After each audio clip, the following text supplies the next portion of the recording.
Sí, buenas noches. Señor presidente, con su permiso. Señoras y señores, buenas noches. Muchas gracias por su asistencia a un nuevo acto de esta Real Sociedad Económica de Amigos del País. Además de esos actos que son especialmente agradables por la significación que tiene la presentación de un nuevo libro. Si es un libro de estudio, de investigación, mucho mejor. En esta Real Sociedad, cuyo buque insignia sigue siendo la biblioteca y la colección documental que desde hace tantos años nos representa. La colección se enriquece hoy también con una obra nueva, también de un consorcio, de don Alberto Astorga, y es la obra titulada El abastecimiento de agua a Badajoz.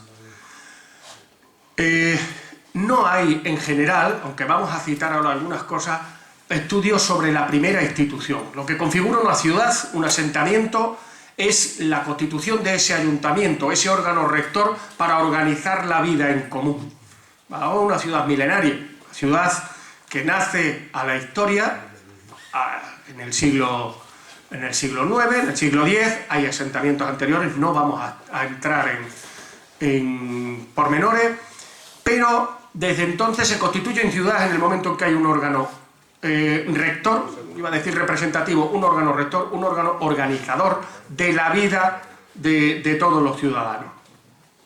Desde entonces hay muy pocos trabajos que se hayan hecho precisamente, y además trabajo en profundidad sobre el ayuntamiento, sobre este órgano que decimos rector y representativo y organizador de la vida.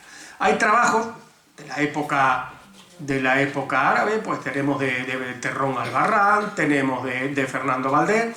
Luego ya, cuando se organizan los corregimientos, contamos con unos trabajos, algún trabajo también sobre el corregimiento de Badajoz, pequeñito, de Pedro Luis Lorenzo Cadarso, el profesor, el doctor Lorenzo Cadarso, profesor de la Facultad de Biblioteconomía, que lo tenemos aquí publicado en las jornadas de historia de Badajoz, el volumen 7 creo que es, y luego muchos trabajos muy dispersos de nuestra consocia y además archivera municipal y estudiosa, la profesora doña María Dolores Gómez Tejedor, que hoy nos acompaña. Es un auténtico placer contar con ella, que tiene publicado numerosos trabajos sobre la vida en el ayuntamiento, sobre todo una colección muy interesante y que a mí me gustaría un día verla toda reunida en forma de libros, ya se lo he dicho muchas veces, que son los oficios, que era el corregidor, que era el regidor, que era el alférez mayor, que era el escribano, todas esas que lo fue publicando a lo largo de muchos años en la revista del Boletín de Información Municipal. Ya más recientemente, por hablar, bueno, también tiene algunos trabajos sobre el agua, la traída del agua, pero todos son trabajos pequeños, ninguno sistemático como el que nos vamos a encontrar ahora. Y últimamente pues hay algún trabajo sobre la policía local, un pequeño trabajo también en las jornadas de historia de Badajoz de la Económica, de Antonio Cabello Garay, una introducción al estudio de la Policía Municipal, o el de Fernando Bermejo, que fue jefe de bomberos hasta no hace mucho, que también tiene otro cuadernillo pequeño, es decir, todo muchos trabajos pero muy pequeños, ninguno sistemáticamente sobre la organización del ayuntamiento. El consistorio, el corregimiento, la sanidad, la limpieza, el abastecimiento, el agua, los mercados, el orden público, es decir, todo eso que va a ir conformando. El primer trabajo que nos encontramos que se va a acercar en su totalidad es este del abastecimiento de agua a Badajoz.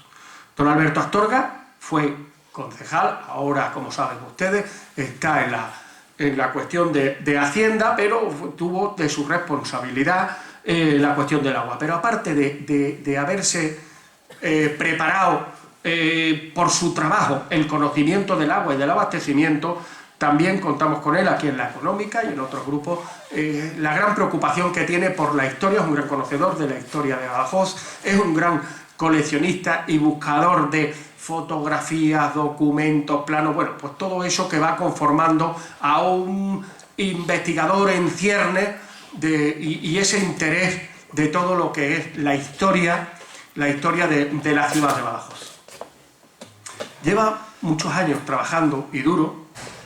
Algunos podemos dar fe verdaderamente del esfuerzo para dar a luz esta obra del abastecimiento del agua, recopilando materiales, horas de estudio, que es lo que tenemos aquí. El libro en sí no es un libro, son varios libros en varios capítulos. Un primero que es una introducción histórica de cómo eran esos abastecimientos, cómo se suministraba la ciudad a través de pozos, a través de fuentes, a través de aguadores. Algunas pequeñas notas, muchas de investigación, cuáles eran las fuentes, dónde estaba la fuente. Claro, es un capítulo que daría para muchos más libros, pero en algún momento tenía que cortar el libro, así todo se ha ido a las 600 páginas y me consta que tiene muchísimo más material y muchísimas más horas de estudio porque no ha parado de esto. Tiene una segunda parte cuando ya en el siglo XIX, ya bastante tarde, empieza a sistematizarse, empieza a haber una preocupación por el abastecimiento del agua, por la limpieza, por el control y todo esto, y cuando empiezan las primeras, digamos, traídas del agua ya industrial, sistemática, moderna, que es la Sociedad Aguas del Gébora. Tiene el trabajo más completo que se ha publicado hasta ahora sobre la Sociedad de Aguas del Gébora y todas las vicisitudes hasta que se hizo, desde la elaboración, desde cómo se hace el pantano de la Peña del Águila para meter el agua, los canales, toda la generación, cómo era todo ese sistema, el primer aljibe que tenemos en la Alcazaba, que por su propio peso, bueno, todo es esa elaboración, pero además sacando a un montón de personajes interesantísimos y de cómo se gestionaba toda la cuestión del agua.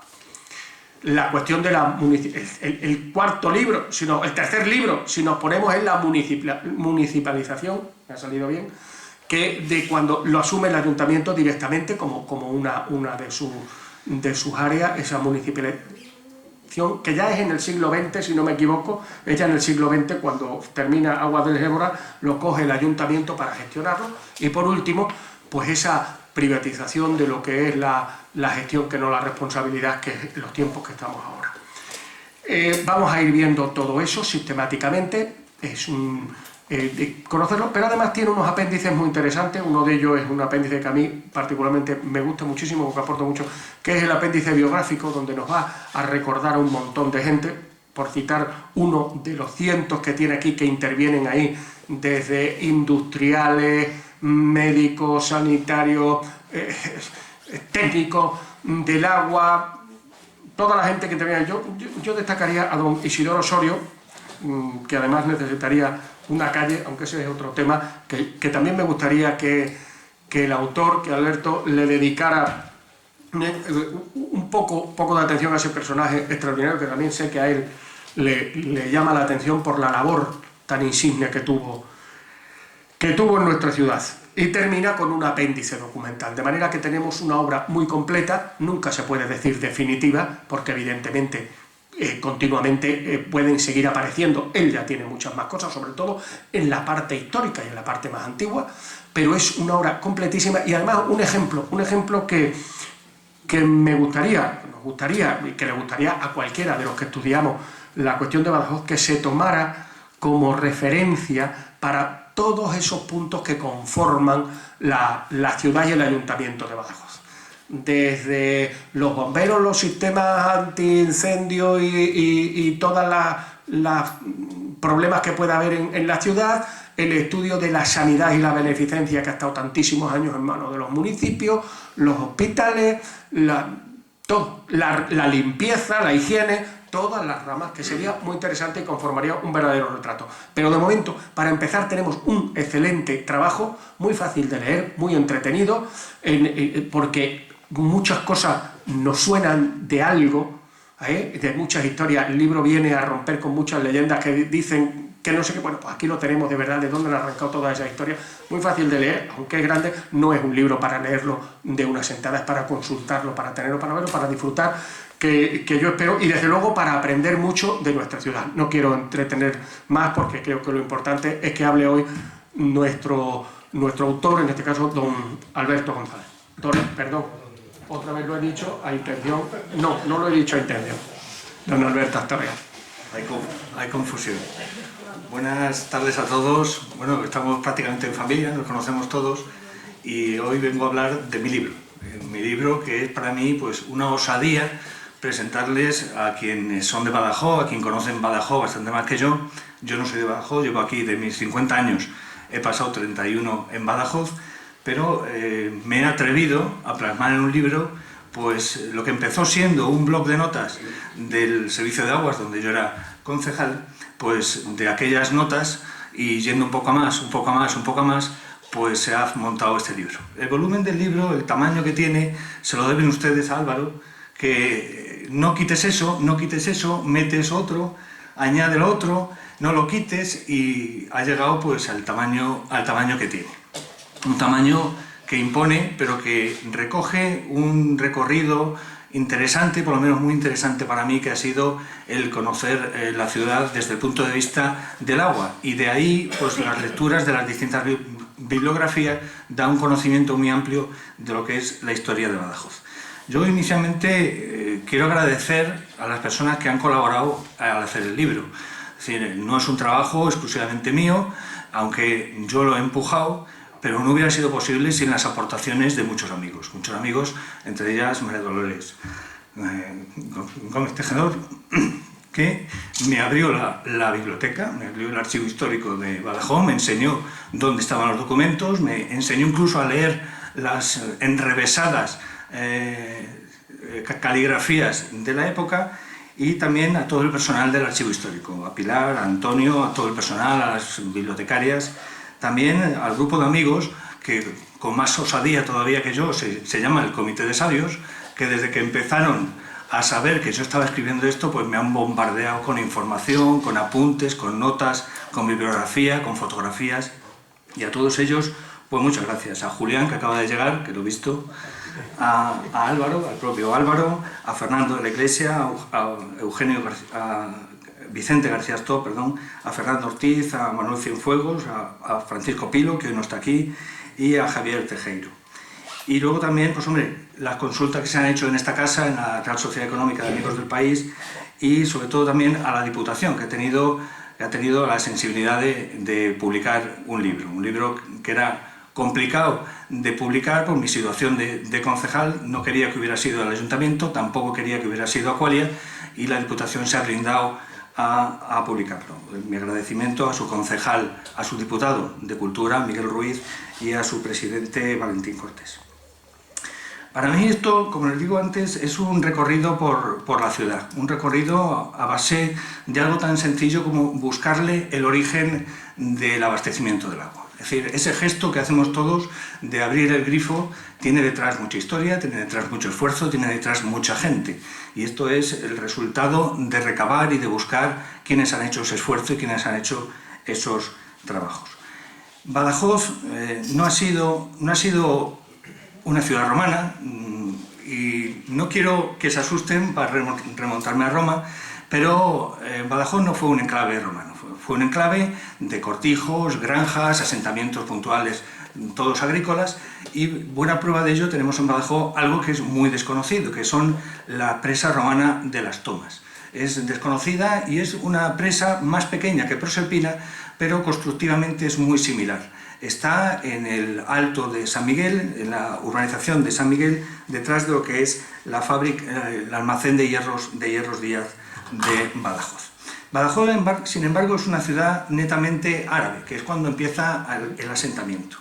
Y el asentamiento árabe se ubica siempre en ciudades o en lugares donde hay agua. Y Badajoz está pues rodeada de ríos, el Guadiana principalmente, el arroyo Rivilla, el arroyo Calamón y el río Gébora. Además de todos los manantiales que había alrededor y la multitud de veneros que tiene esta zona. Por lo tanto, desde la cultura árabe era un sitio idóneo, porque ya el propio Ibn Khaldun, en el libro Prolegómenos, decía que el agua, don de Alá, es cosa de primordial importancia para el bienestar de los vecinos de la población.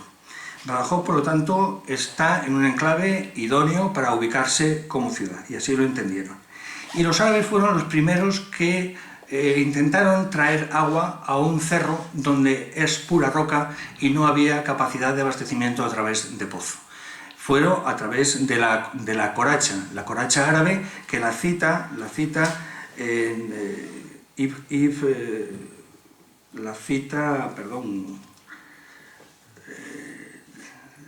se cita como Ibn Sahib dice, Ibn Sahib fue un historiador árabe del siglo XII que dice: mandó el poder excelso excavar un pozo dentro de la alcazaba de Badajoz, el cual condujese el agua del río, y es conocido entre el pueblo por la curasha. Concluyó, condujo agua a él y se fortificó la alcazaba. Es decir, la fortificación de la alcazaba es incluso posterior al abastecimiento de agua, para que veamos la importancia que tiene el agua en la cultura árabe. El río siempre ha estado unido a Badajoz en múltiples actividades. Una de ellas ha sido el abastecimiento, pero otra ha sido también el disfrute de los vecinos de bañarse en el río. Siempre ha estado presente. Esta es una foto de la familia Reynol. La familia Reynol son los tres primeros caballistas. El que está más apartado es creo que de la familia Martínez Patrón, y se ve al final, al fondo se ve el Palacio de Godoy, y volveremos a esta foto más adelante. También, como ven ustedes, pues se disfrutaba con los baños que son muy conocidos en Badajoz. Ya estas fotos son del año 69 y desgraciadamente pues la calidad del agua se ha estropeado y ya no sirve para el baño, aunque sí para un uso como el piragüismo.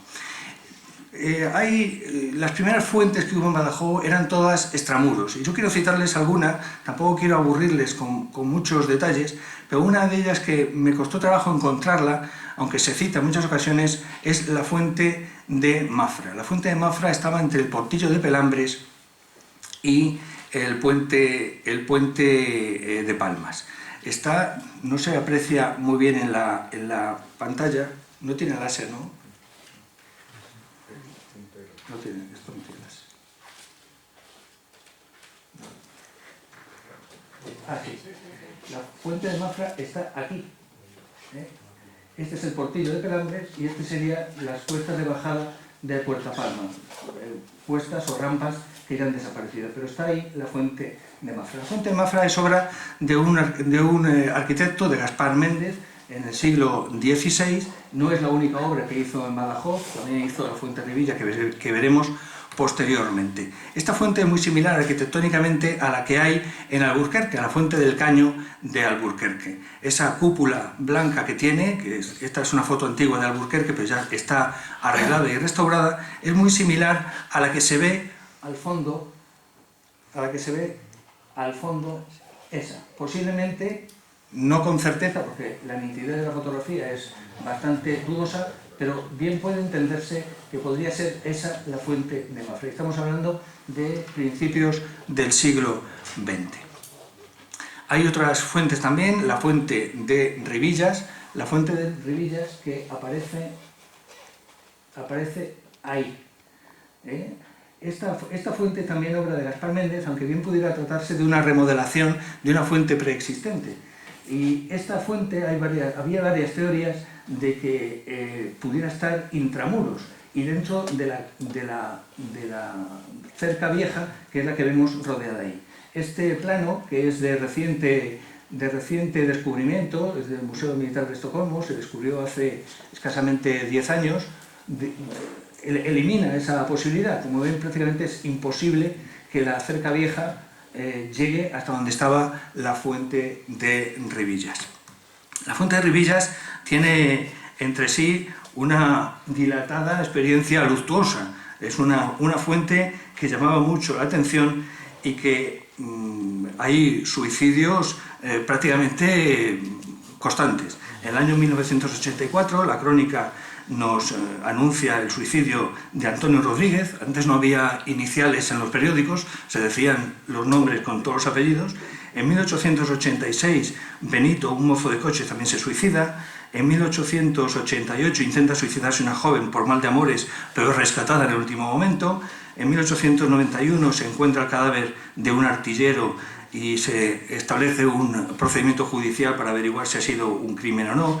Y en 1902 hay otro suicidio que también notifica el periódico de la región extremeña. Todos estos suicidios tenían el inconveniente de que había que vaciar la fuente y volverla a limpiar, por los escrúpulos que tenían luego, posteriormente, escrúpulos naturales para el consumo del agua después de haberse eliminado el difunto. Otra de las fuentes más curiosas... Perdón, tengo que pasar.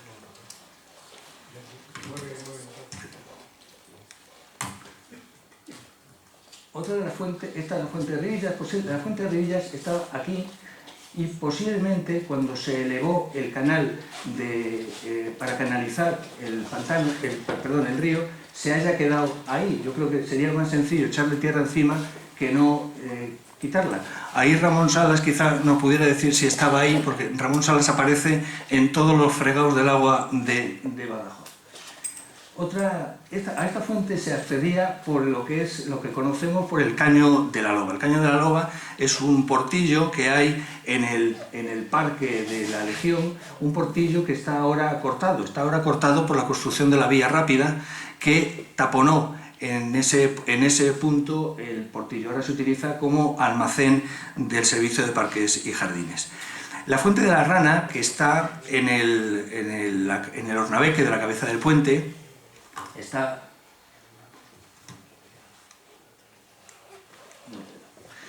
en el Ornabeque de la cabeza del puente. Es una fuente que aprovecha los veneros que vienen corriendo desde la calle Carolina Coronado. Hay unos veneros que han estado siempre ahí presentes, pero este venero entorpeció las obras que se hacían de construcción del fuerte. Se aprovechó para el abastecimiento de la ¿cómo se llama en el ejército?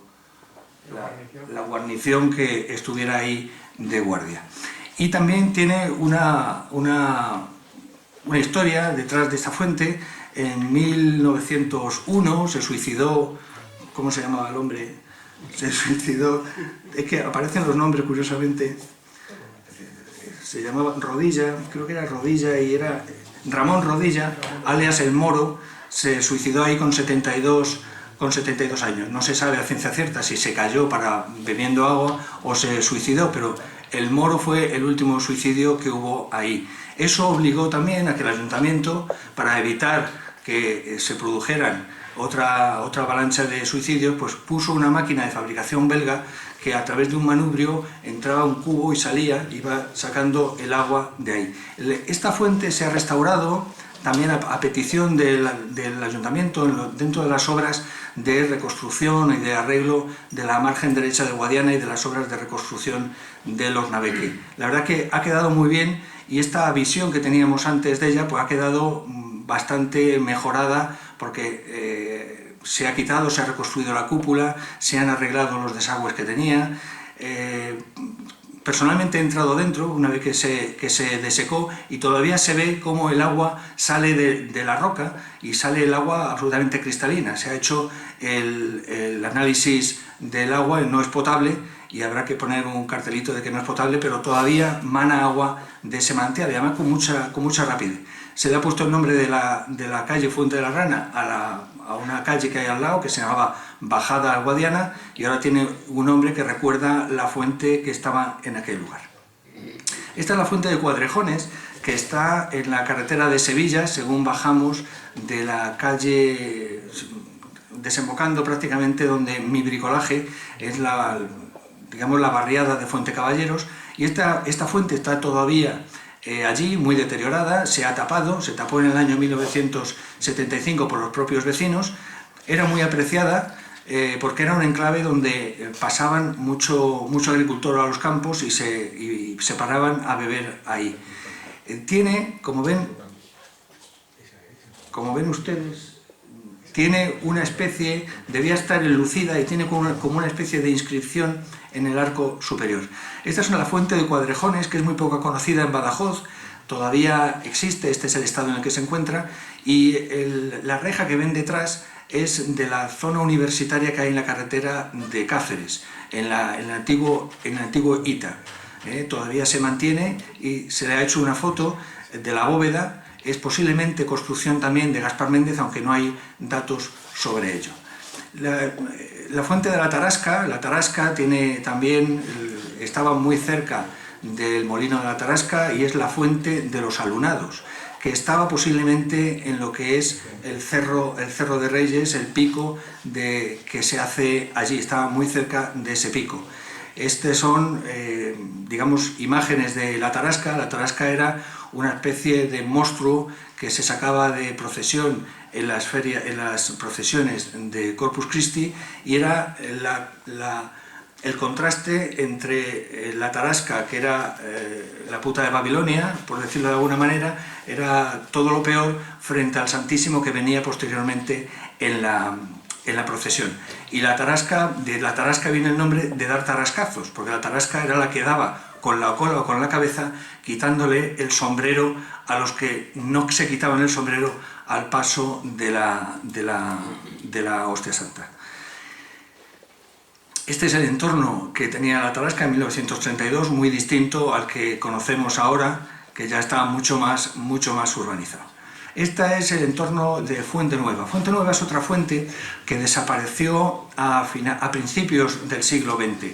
Fue una fuente muy cerca de Cuadrejones, prácticamente no queda nada.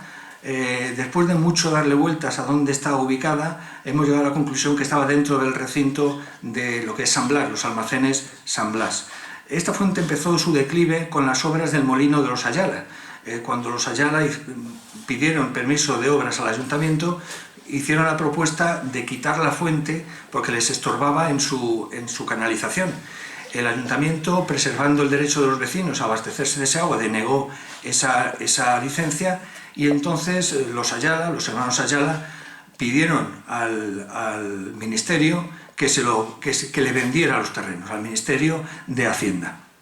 El Ministerio de Hacienda hizo una investigación de quién eran esos terrenos y resultó que no eran municipales, sino que a través de las amortizaciones de Madoz habían sido pasados al Estado, y por lo tanto el Ministerio le vendió los terrenos a Ayala y esa fuente cayó en declive y desapareció, aunque aparece en un plano del archivo histórico de Badajoz, aparece en 1913 esa fuente. Está en este entorno. Y luego, lo que es el entorno del campo de San Juan, que es la parte más alta de Badajoz, podemos hablar de los aljibes. Los aljibes, este es el aljibe de la Catedral de Badajoz. Como ven ustedes, es de aspecto bonito, el enrejado es artístico y tiene pues unos 300 metros cúbicos de capacidad. Es del siglo también, de la construcción del claustro es del siglo XVI, 1570, 1536, 1540, de esa época, y de esa época es la construcción de ese aljibe. En la ermita de los Morenos de la Alcazaba también se ve un aljibe, aquí lo ven a mano derecha, ven el brocal de ese aljibe que está absolutamente cegado, es este. En el Museo Arqueológico hay también otro aljibe, ahí ven el brocal es de barro de Azuaga, este es un aljibe muy pequeño. Y luego esta es la Casa de los Zapata en Alcazaba, donde estaba encima de este aljibe, se construyó posteriormente el cuartel de San Pedro, que aprovechaba este aljibe, y posiblemente estaba antes en la Casa de los Zapata, que fue donde se ubicó. Esta es la situación actual del aljibe. Ahí tenemos a don Álvaro Meléndez encima del brocal del aljibe, ubicándolo donde está. Que no se hundió. La iglesia de Santa María de Calatrava, ahí también había un aljibe. Y en esta iglesia se pensó en su momento, en 1845, cuando se hicieron las primeras excavaciones, que tenía una planta de aljibe. Posteriormente se ha descubierto que no, que tenía, la construcción está hundida, está más baja del nivel del suelo por los rellenos que haya tenido la alcazaba, y que el suelo original, prácticamente era imposible poder hacer un aljibe en esa zona debido al tamaño que hubiera tenido. Y este es al lado justo de Calatrava está la Torre de Autopsias. La Torre de Autopsias forma parte del complejo de la Puerta del Apéndiz, que los las últimas catas, pues han hecho como un edificio con 4 torres, un edificio bastante señorial, y dentro de este almacén, de esta casa, que luego fue un almacén de explosivos, pues nos encontramos con un aljibe, que tienen ustedes el brocal a mano derecha. Por ahí, por ese agujero que antes estaba al descubierto, hubo la aventura de algunos de los que están aquí de meterse dentro y poder hacer estas fotos. Como ven, el suelo es de roca viva. Este es un refuerzo del techo, se ven las marcas por donde iba el agua. Esa es la entrada que tiene con la escalera de acceso hacia el brocal. Este es el refuerzo de la bóveda, un detalle, y estos son dos de los expedicionarios, ahí don Manuel haciendo las fotos y Francisco Pilo. Estas fotos similares, ese brocal se tapó por seguridad y ahora se ha debido volver a abrir porque el otro día en una conferencia hubo algunas fotos que se habían hecho de ese aljibe mucho más recientes que esta. Este es el patio de la actual Biblioteca de Extremadura. Aquí estaba el Hospital Militar. Este también es un aljibe importante del que hay un plano. Vean ustedes la importancia del aljibe. Es un aljibe de 1860, un plano de 1860 donde ya aparece el aljibe. Y aquí en el plano del Hospital Militar aparecen 2 aljibes. Uno que está en el centro, que es el que hemos visto, y otro es el que está más arriba, en una zona donde está ahora el aulario que ocupa toda esa zona, el aulario de biblioteconomía. Tenemos también las casas mudéjares, tienen un aljibe también, y este es un aljibe que se puede visitar el patio superior, que es de la Concejalía de Cultura. Este es el antiguo convento de Santa Catalina, que tenía el claustro de las monjas, que es este, y la iglesia de Santa Catalina, que está al lado, que es ahora propiedad privada. Los dos edificios comparten el mismo aljibe, la misma cisterna, y tienen 2 brocales distintos. Uno de ellos, que está recuperado, es este, que está en la concejalía, y el otro es este, que está en un pequeño patio al lado de la sacristía de la iglesia, que está al lado. Esta foto, es tuya esta foto, creo, ¿no? Es de Álvaro Meléndez. Y este es el convento de los jesuitas, la Casa de las Aguas, donde se mudaría Aguas del Gébora ya en los años 1945 o 1950, se mudarían aquí y estaría hasta el derribo de esta casa, que desgraciadamente se hizo en 1993 fue cuando se derribó la casa, manteniéndose el arco que todavía conocemos. Este es donde se ubicaba el antiguo seminario de San Antón, que son las casas de Dosma. Las casas de Dosma cedió las casas para la instalación del seminario, y dentro de las crónicas pues se habla que los alumnos de ese seminario iban al río, cogían agua y recebaban el aljibe con el agua que traían del río.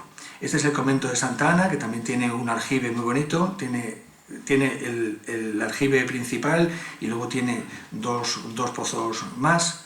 Y este es el aljibe del fuerte de San Cristóbal, el fuerte que está en fase de recuperación. Este es el aljibe del centro. Hay 2 aljibes en el fuerte de San Cristóbal y este es el que está en el centro del patio de armas, por decirlo de alguna manera. Esta es la iglesia de San Agustín, que se ha restaurado y tenía 2 aljibes. Como ven, tenía los aljibes en el centro de los dos claustros que tiene, uno aquí y el otro aquí. Esto ha sido, fue convento, fue cuartel, luego se aprovechó para escuelas y ahora uno de los patios se ha restaurado y el otro esperemos mejores momentos para restaurarlo. El convento de las Descalzas también tiene dentro un aljibe, y esta es la restauración que se hizo en el patio de la Capitanía General de Extremadura, que tiene un aljibe. Hubo otro momento en que a algún general de la plaza se le ocurrió plantar dentro del aljibe una palmera, y ven ustedes lo bien que queda la palmera en el aljibe, que no había ni que regarla. Este es el aljibe que hay en el Instituto de Primera Enseñanza, que es el Consejo Consultivo. Tenía un aljibe que yo creo que es más bien pozo, porque sigue teniendo agua. Se vacía y se llena de agua. Tanto es así que se ha utilizado para el sistema del servicio contra incendios que se ha establecido. Esos son la maquinaria de extracción de agua para alimentar el sistema de antiincendios. Esta es la Casa Luis de Morales, que también tenía un aljibe, aunque ya desaparecido. Este está en el Museo de la Ciudad de Badajoz. La Casa Palacio de Benazuza también tenía un aljibe que también manaba mucha agua, aunque posiblemente con agua bastante contaminada. Y este es en la calle del Brocal, que es aquí muy cerquita de aquí. Casi todas las casas por el centro tenían aljibes. Los aljibes eran una construcción muy habitual, y María Dolores Gómez Tejedor, cuando habla del incendio que hubo en 1697, creo, ¿no?, relata cómo los propios vecinos de los alrededores de las casas consistoriales sacaban el agua de sus aljibes para poder apagar el fuego que se había producido en las casas consistoriales.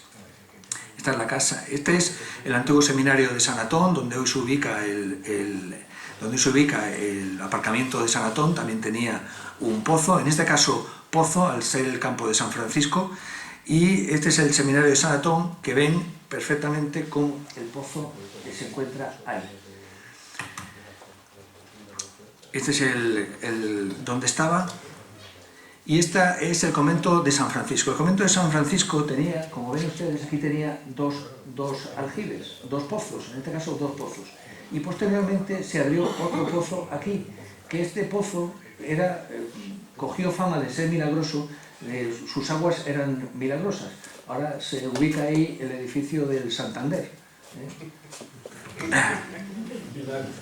Este es el antiguo hospital de San Sebastián, hoy cerrado, pero que, como ven ustedes, tienen dos pozos importantes con una bella factura. El cuartel de Palmas, que también tiene el pozo, se ve perfectamente ahí, el pozo que estaba ahí. Eso está desaparecido, está el Hotel Zurbarán, y esta es la única parte que se conserva. Este es el cuartel de la Bomba. Es una foto desconocida o muy poco conocida, que cuando se estaba ya derribando. Ahí vemos el colegio General Navarro, y es una foto, como digo, desconocida. Ahora ya ahí está la avenida de Europa. Y ahí ven también cómo está ahí el aljibe de esa fortificación, de ese cuartel. Y este es el pozo de Santa Engracia, que también tiene su historia. El pozo de Santa Engracia, pues, tiene la leyenda de la cabeza de Santa Engracia. Es decir, Santa Engracia era una mártir de Zamora, virgen, que la obligan a casarse con un joven castellano. Entonces ella, fiel a su virginidad, escapa. El joven castellano va tras ella y con la afrenta pues le mata y le arranca la cabeza. Y entonces desde Zamora el hombre trae la cabeza, la tira en el río. En aquel momento esto debía ser una zona pantanosa, y con el tiempo pues un pastor ve como una luz se ilumina y aparece allí la cabeza de la mártir. Cabeza que es trasladada a la Catedral de Badajoz. Aparece en algún inventario de la catedral, pero luego desaparece la cabeza. Y desaparece también las instalaciones que hay alrededor, que eran un pequeño monasterio, una ermita con un pequeño monasterio. Ahora esto es la finca, se llama la finca, ¿cómo se llama, Manolo? La finca de la Diputación, por encima de... Sí, es la de la del Censira, es el servicio Censira de la finca de Santa Eulalia.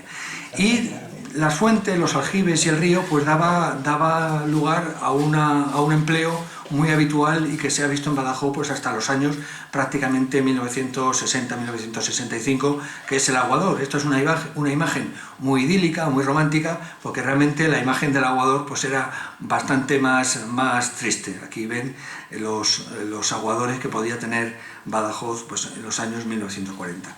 Digo que se extendió su uso en Badajoz porque hasta el año 1945 o 1950, tanto San Roque como Pardaleras no tenían agua corriente, sino que se abastecían con las fuentes públicas y con el servicio de aguadores.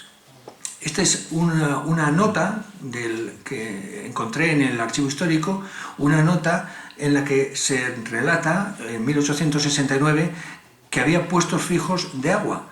No sé si eran aguaduchos o eran de agua, de venta de agua, con los diferentes titulares y las diferentes plazas y calles donde estaban instalados. A partir de mediados del siglo XIX empieza a tomarse conciencia de que el agua del río ya no está apta para el consumo, no está apta por el consumo por los problemas que tenía de estacionalidad, es decir, había épocas de sequía en el verano, había riadas en el invierno, había turbulencias, había depósitos de sedimentos y había una contaminación de todo lo que es el recorrido del río. Es decir, había lavaderos, había factorías de pelambres, había batanes, había granjas agrícolas. Entonces el agua del río ya no se hace apta para el consumo. Y empieza a haber ya diferentes proyectos para traer agua a Badajoz. Este es uno de 1862 de Fernando Bernaldez, que se custodia, es el único ejemplar que hay, se custodia en la Biblioteca Pública Bartolomé J. Gallardo, que tuvo la deferencia de escanearme todo el ejemplar porque está de mira y no me toques, como se puede observar. Hay proyectos importantes, principalmente el más importante fue el de Luis Passot, que fue el que catalizó la vida ciudadana entre 1866, que lo presentó, y 1878, que fue cuando se dio la concesión ya a Aguas del Gébora.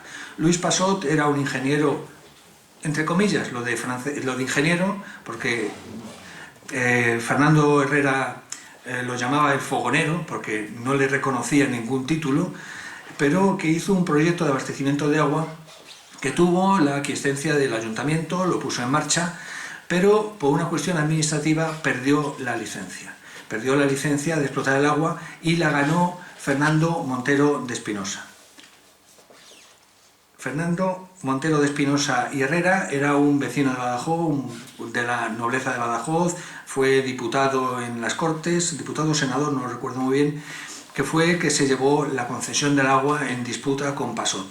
Passot se cogió un rebote de mucho cuidado porque le habían quitado la licencia y el contrato que ya incluso había firmado, pero por un depósito del 1% no lo perdió, se le pasó el plazo.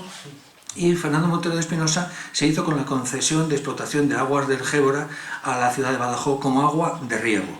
Es decir, el canal del Gébora es producto de Fernando Montero de Espinosa y sus consocios, que eran Aquilino Hernández y no me acuerdo el otro nombre que eran 3 socios, 2 de ellos eran técnicos y Fernando Montero de Espinosa, que tenía prácticamente los contactos en Madrid y los contactos de financiación y concesión. Se dio la concesión para el agua de riego. Lo que pasa que ahí, a partir del canal de riego, pues hicieron el abastecimiento de agua, que fue lo que Luis Passot peleó contra ellos. Decía que la licencia de abastecimiento de agua era suya, mientras que Fernando tenía la licencia de riego. Y en esa disputa estuvieron pues hasta 1880, en el que ya desaparece de la escena Luis Passot. Como digo, Luis Passot se cogió un rebote de mucho cuidado y a partir de que le dieron la licencia a Aguas del Gébora, Luis Passot monta la Sociedad Cooperativa de Alimentación y Ornato. La Sociedad Cooperativa de Alimentación y Ornato la formaban muchos vecinos de Badajoz, él movilizó a muchísimos vecinos de Badajoz, hacía pasquines, hacía folletos que distribuía a través de la prensa, que distribuía en casa por casa, para intentar hacerse con ese proyecto de abastecimiento. Este es el segundo folleto que repartió Luis Passot, con la firma de Luis Passot. Pero Fernando Montero de Espinosa, como digo, se hizo con la concesión. Hubo una comisión ciudadana de sabios, entre gente del ayuntamiento y gente técnica ajena al ayuntamiento, que hicieron un informe bastante favorable aconsejando el proyecto de Fernando Montero de Espinosa. El proyecto de Fernando Montero de Espinosa tenía a uno de los técnicos más brillantes de la época, que era el ceario Boix y Llobateras. Boix y Llobateras es uno de los autores y uno de los artífices del abastecimiento de agua a Madrid. Es el autor de la presa del Villar, que todavía está en uso, que forma parte del abastecimiento de agua a Madrid. La época en que estuvo aquí el ceario Boix es la época de la Exposición Internacional de París, y el ceario Boix vino específicamente de Madrid para poder firmar las escrituras de constitución de Aguas del Gébora. Forma parte tanto él como su hermano Joaquín, que era el apoderado, digamos, del socio capitalista.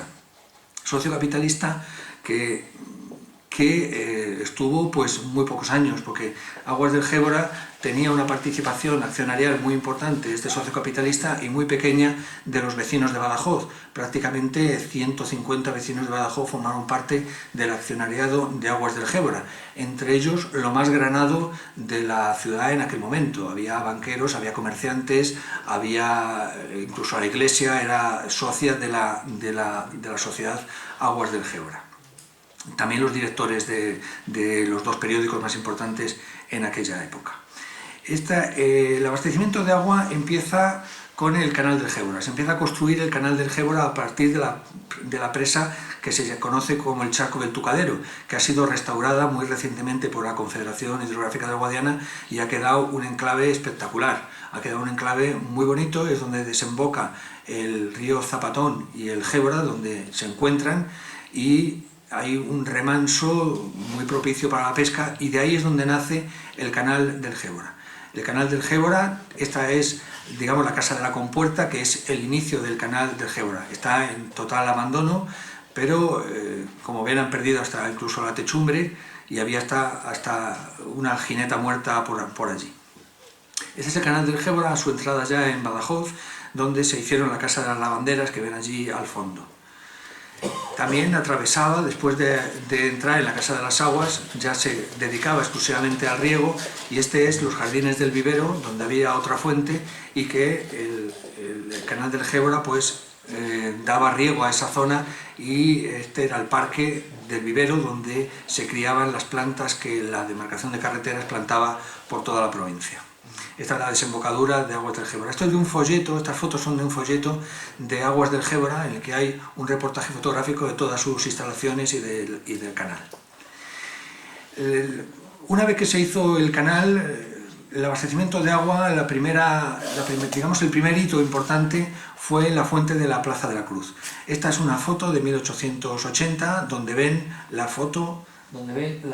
La fuente, que es esta, que primitivamente no tenía esa reja alrededor, pero esta es digamos, la figura inicial de cuál era la fuente. Hay otro enclave posterior que, como ven, es distinto. Aunque pone ahí 1880, es imposible, porque la fuente se inauguró el 14 de agosto de 1880.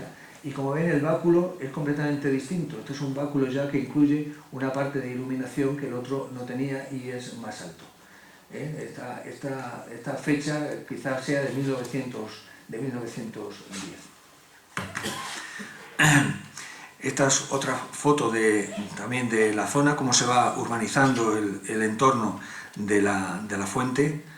Y este es el depósito de Castillo, que es el segundo hito del abastecimiento de agua. Es la construcción del depósito de agua en el Castillo. El depósito del agua, que fue el que provocó el libro. El libro lo provocó este depósito porque se me vendió como que era árabe.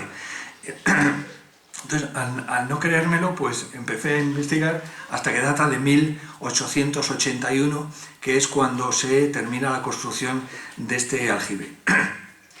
Es un aljibe enorme, muy parecido en construcción al que hay en otras ciudades de España, muy parecido al de Vitoria, que lo conozco. El de Vitoria está restaurado y tiene acceso al público, es donde el ayuntamiento realiza sus ágapes y sus convites, y es de muy igual factura. Este tiene una característica, son dos depósitos similares, pero uno de ellos se inauguró en octubre. En el mes de diciembre se desplomó una de las naves. Se desplomó la nave más cercana a la iglesia de Santa María. Se desplomó toda esa zona. Eso hace que las columnas que soportan todo el entramado sean mucho más gordas, porque tienen un refuerzo adicional para evitar la vuelta otra vez al derrumbe. En cambio, las de esta parte son mucho más estilizadas. Esta es también del folleto de Aguas del Gébora, en 1932. Como ven, el depósito está habitado por la casa de guarda.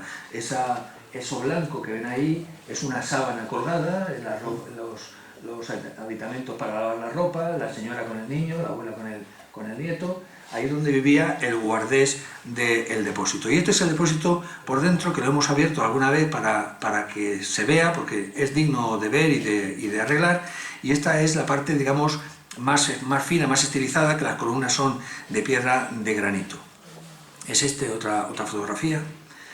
Esta es la salida de aguas. Como ven, tienen un depósito para que la entrada del agua no remueva el fondo de los limos depositados, aunque se limpiaba habitualmente, pero los limos, la entrada del agua con violencia, pues hacía que el agua cogiera turbidez. Esta es otra imagen también del castillo. Vean las columnas lo estilizadas que son. El siempre perenne Álvaro, desde el pasillo central de división, haciendo las fotos. Este fue, yo creo, que el primer día que entramos, esta foto. Sí. Esta es, digamos, un croquis que hice para explicarle la sencillez del abastecimiento de agua a Badajoz. Es decir, está la presa del Tucadero, la confluencia del río Zapatón con el río Gébora. Está la presa, de aquí nace el canal del Gébora, llega a la sala de máquinas. La sala de máquinas lo que hacen es bombear el agua a través de las tuberías, de una tubería central muy pequeña, de unos 20 centímetros de diámetro, que había en el puente de Palmas, y subía a los depósitos de agua del castillo. De aquí, de esta tubería, se pinchaban para las diferentes fuentes de Badajoz, lo que hacía que se tardara mucho en llenar este depósito, porque la presión pues se perdía por los continuos pinchazos que tenía esa tubería. Este es el río Gébora. Bueno, una vez resuelto esto, que parecía que estaba resuelto con esa presa en Tucadero, seguía habiendo problemas de abastecimiento, porque los vecinos de la Codosera robaban el agua. Es decir, los vecinos de la Codosera, se secaba el charco del Tucadero, no había agua de abastecimiento, y la Guardia Civil, cuando el gobernador mandó que fuera a ver qué pasaba con el agua que no llegaba, pues la Guardia Civil se iba río arriba, mirando palmo a palmo el río, hasta que descubrió que los vecinos de Gébora lo que habían hecho es unas represas para aprovechar el agua, porque tenían cultivos de arroz. Entonces hubo multas, hubo sanciones, pero ese problema se mantenía vivo durante unos 10 años, se mantuvo vivo, y no había pacto ninguno ni acuerdo con los vecinos de la Codosera, que eran los que robaban el agua. Como ven, el agua del Gébora, en todos los proyectos que había habido antes, la identificaba como la de mayor calidad, mucho de mayor calidad que la del Guadiana o que la del Revilla. Este es el proyecto del embalse, una foto de 1880, está en el archivo histórico municipal. Y este es el día en que se inaugura la presa de Villa del Rey. La presa de Villa del Rey es una creación posterior que venía en el contrato de concesión de Aguas del Gébora. Es decir, Aguas del Gébora se comprometió a hacer un depósito de agua, creo que tiene 15 millones de metros cúbicos. Ramón, si me equivoco, que de eso sabes tú más que yo, 15 millones de metros cúbicos. Y se inauguró en 1903. A principios del siglo XX, finales del siglo XIX, Aguas del Gébora entra en quiebra. Hicieron un importante esfuerzo en quitarse al accionista capitalista en muy poco tiempo, en casi la mitad del periodo pactado, se quitaron de en medio al accionista, pero eso descapitalizó la empresa y se quedaron sin dinero para poder terminar las obras de la presa de Villar del Rey.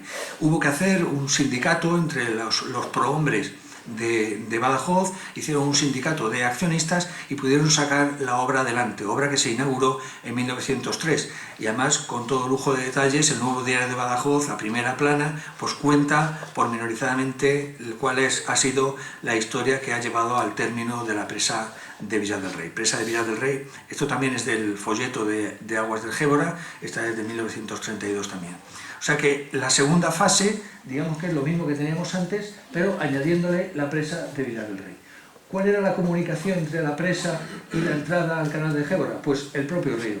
El propio río es el que hacía las veces de canal. Se abrían las compuertas y el agua llegaba a la presa del Tucadero. Y ahí es donde ya empezó a quitarse el problema de robo de agua por parte de los vecinos de la Codosera. A partir de ahí, también se hacen las bocas de riego. Las bocas de riego es algo muy curioso. Esta es una boca de riego que se hace en 1888 por el diseño del ingeniero municipal, del arquitecto municipal Tomás Brioso. Esta boca de riego ya no se encuentra, no aparece por ningún sitio y es la verdad que una factura muy, muy bonita. Esta es una de las bocas de riego que todavía está en uso, de Aguas del Gébora. He visto varias, una de ellas al lado de Viajes Guadiana, he visto otra también, esta es la de la calle Afligidos, y hay otra al final de San Juan cuando empieza la calle Moreno Nieto. Y luego hay otro también que he descubierto al lado del bar El Bigote, en la calle donde está la Diputación, de 1849. Esta es la casa de máquinas, que es la sala de máquinas que todos conocemos. Está la Casa de las Aguas, ahora sirve de almacén, está abandonada. Esta es la carretera de Cáceres y esta es pues, cuando estaban construyendo el cierre perimetral, es de 1932. Además que encontré la licencia de obras del ayuntamiento con los planos de cuál iba a ser el cierre de allí. Estos son los filtros que se hicieron en 1931 de Canela y Maluenda, la foto es de 1932, pero el proyecto de filtros es de 1931, por lo tanto esa es una obra prácticamente nueva en aquel momento.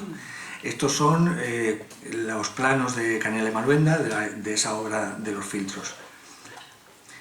Y esto son curiosidades que he ido encontrando de los estatutos de la Sociedad Aguas del Gébora de 1938. Aguas del Gébora lo que hace es hacer una red de fuentes públicas por toda la ciudad. Hay muchísimas. La primera fue la de la Plaza de la Cruz, pero a partir de ahí, en la Plaza del Rastro, donde está el restaurante La Girola, ahí había otra al final de esta calle, pegado a la iglesia de la Concepción, que daba problemas de humedad a la iglesia y se quitó, se puso donde está el bar El Abuelo, en la confluencia, según se sube a la Plaza Alta, efectivamente, se modificaba, había otra en la Plaza de San Agustín, había otra en la Plaza de Cervantes, toda la red para el abastecimiento público. Y a partir de ahí se hacían las obras ya de acometida y distribución a las casas particulares. La casa particulares ya tuvo una mayor importancia pues, a partir de 1929, que es cuando se empieza a hacer obligatorio el tener la acometida de agua a las casas. Digamos que esta es ya la segunda parte en la que se hace el abastecimiento a la barriada de la estación. Es decir, se hace un ramal en 1907 para que ya la populosa por aquel entonces barriada de la estación tuviera abastecimiento de agua. Y se hace una inauguración de una fuente pues similar a la que se hizo cuando se hizo la de 1880. La fuente de la estación estaba justo donde estaba la iglesia de la estación, que es donde está el edificio de la iglesia, al final del polígono del Nevero. No sé ubicarlo. Subiendo y a mano izquierda, o si coges por delante del seminario a mano derecha. Estaba allí, pues allí se hizo una ceremonia de bendición con su pugna con el ayuntamiento, con algunos concejales del ayuntamiento republicanos que no veían bien que el obispo fuera allí a echarle agua bendita a la fuente. Este es un depósito de agua que se hizo en la barriada de la estación también en el año 1900 24 por ahí, que todavía existe y forma parte de las instalaciones deportivas que tiene allí el ayuntamiento. Pasa desapercibido, pero si lo veis a través de Google, pues se ven las instalaciones deportivas con una pequeña bóveda que parece una iglesia, pues la bóveda es aprovechando las instalaciones del depósito para hacer allí una pista deportiva. Este es los depósitos de agua en el Gurugú que se van haciendo en 1932, ese depósito que he comentado. Este es un depósito que se hace en la fuente de San Roque.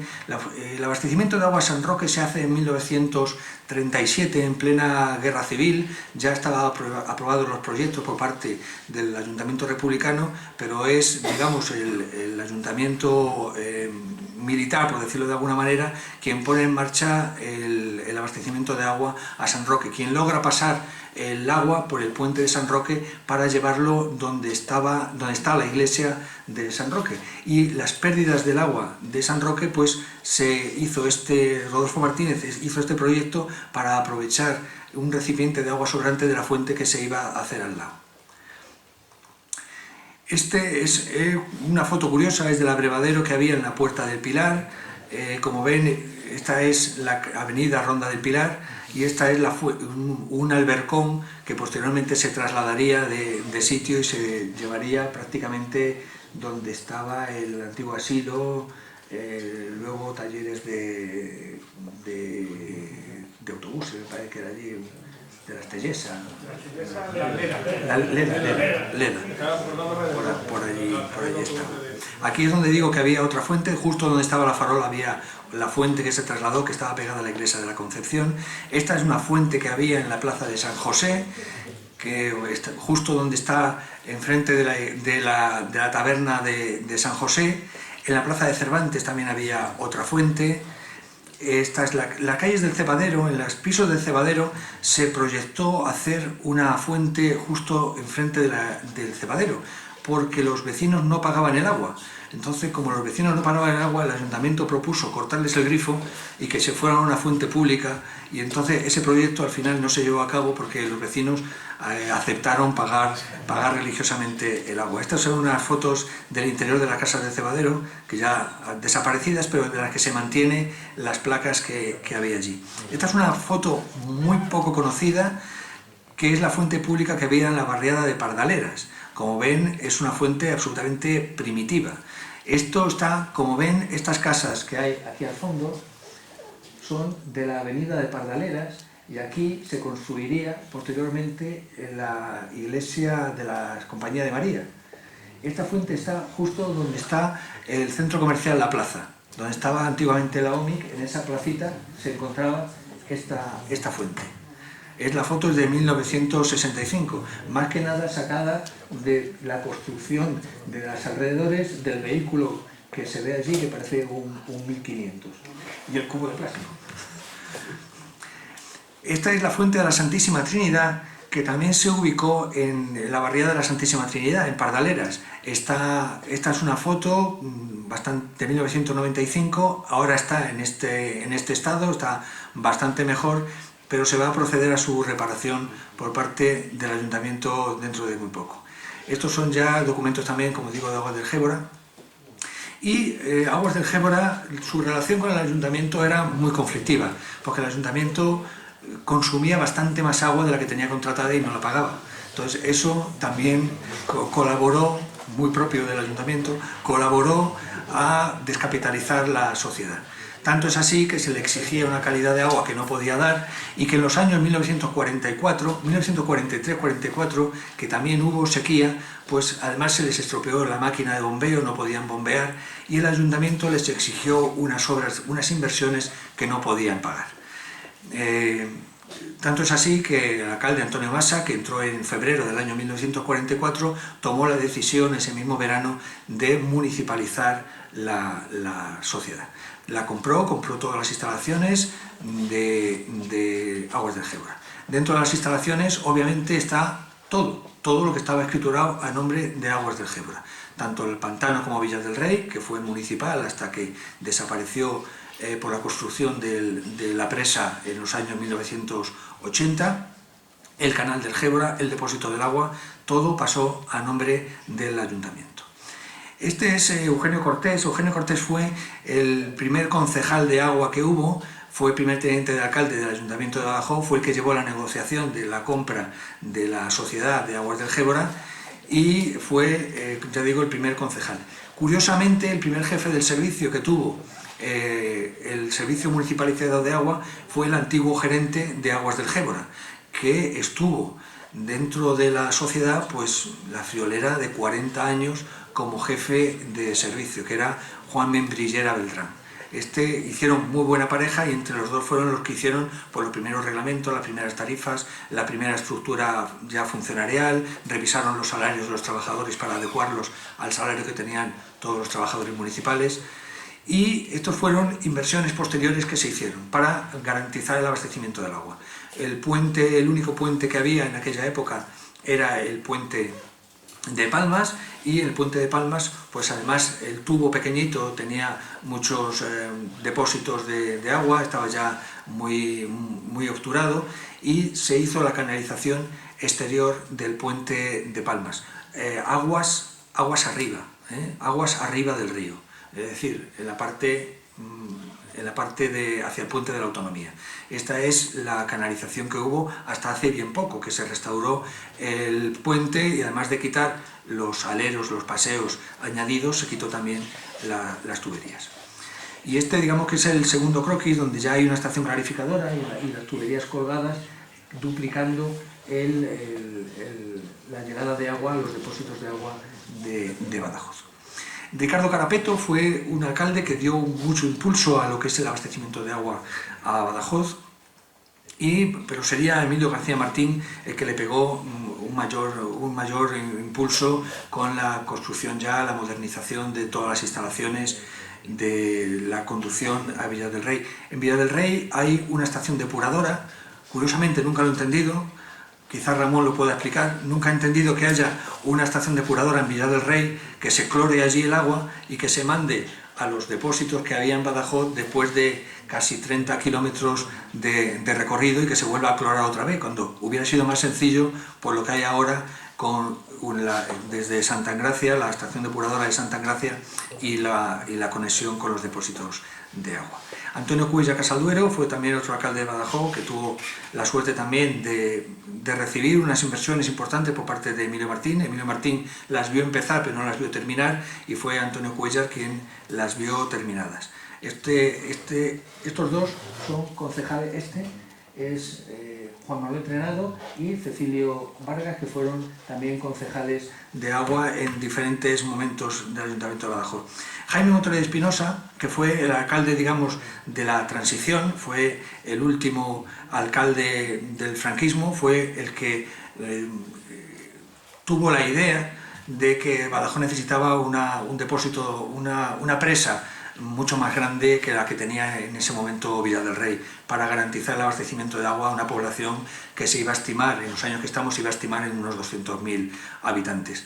No pudo ver su obra terminada, dimitió y lo sustituyó Luis Movilla Montero, que fue el que movía todos los contactos en Madrid con la UCD en aquella época, que fue el que consiguió la financiación de la Confederación Hidrográfica de Guadiana para hacer las obras. Estas son obras. Manuel Rojas recibió en 1983-1984, se inauguraría las obras de la presa de Villa del Rey.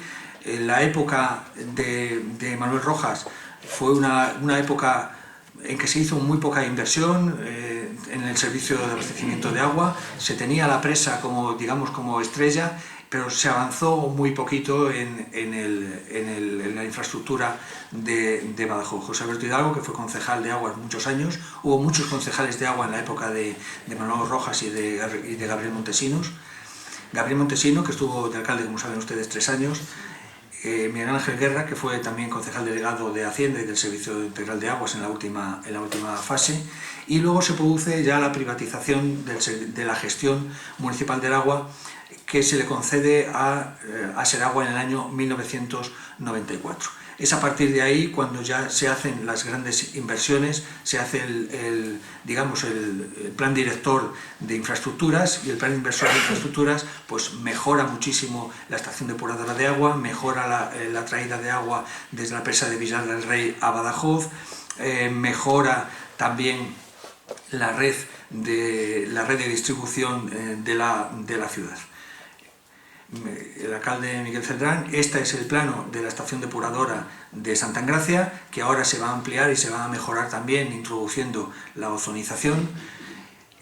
Aqualia, Seragua cambió de nombre y de titularidad, ahora se llama Aqualia, y estos son los dosieres de los años 1998 que se hicieron pues, para informar a los ciudadanos de cuáles iban a ser las obras. Esta es en el año 1999 cuando se inaugura ya la nueva estación depuradora de agua, que es puntera en Europa, tanto es así que vienen de Francia e Italia, han venido a ver nuestra estación depuradora. Es una estación depuradora que tiene un agua de una gran calidad, no tiene cal, es la presa de Villar del Rey es prácticamente toda de cuarzo, no tiene depósitos calcáreos, y eso se traslada en que el agua sea de una gran calidad. Y es una de las pocas aguas que está fluorada y que es recomendada incluso por los pediatras. Estas son las obras de la luneta. Tengo fotos muy curiosas de cuando se construyeron los dos. Se construyeron de dos en dos. Primero se construyeron estos dos, luego se construyeron otros dos, y en la última etapa, en los años 1998, se construyeron estos otros dos. La entrada a estos depósitos se hace por arriba, y la entrada a estos depósitos para mantenimiento se hace por unas pequeñas tubos que hay en los laterales. Hidroguadiana es la que ha diseñado la empresa que ha diseñado todas las obras de distribución del agua en dos anillos, el anillo interior y el anillo exterior. El anillo exterior abastece de agua a todas las pedanías de Badajoz. La última ha sido Alvarado, que se ha hecho la obra de enlace pues, hace 3 años, recientemente. Se hará la mejora de la tubería, de la canalización. Y este es el anillo de cómo se distribuye. De aquí toman agua pues, pueblos como Guadiana del Caudillo, como Talavera, como Pueblo Nuevo, además de todas las pedanías, el Golf, el Cerro Gordo, y se pincha alrededor del anillo, lo que también le da la presión suficiente a todo ese abastecimiento. Y esta es la firma del último convenio que se ha llegado con Hidroguadiana, ya no es Hidroguadiana, ya es Hidrosur, para hacer las obras que comento de la ozonización del agua, del saneamiento, la mejora del caño de la Gambota, también todo lo que es el saneamiento de la margen derecha y las depuradoras en muchos pueblos en muchas pedanías que todavía no la tienen. Y la mejora sobre todo de la estación depuradora de agua residual, que data de los años 1987, 1988, y que la calidad ya deja mucho que desear. Yo espero que de la lectura del libro disfruten tanto como he disfrutado yo haciéndolo. Yo ya me aburro de leerlo porque han sido muchas las lecturas de corrección, pero he descubierto pues, algo muy singular en Badajoz que creo que sería muy conveniente conocerlo. Yo les animo a que lo lean. Me hubiera gustado traer libros para todos, pero desgraciadamente la Diputación no me ha dado libros para todos. Me ha dado ya algunos que he podido distribuir, pero no me da para todos. Muchas gracias por su atención y espero que disfruten del libro.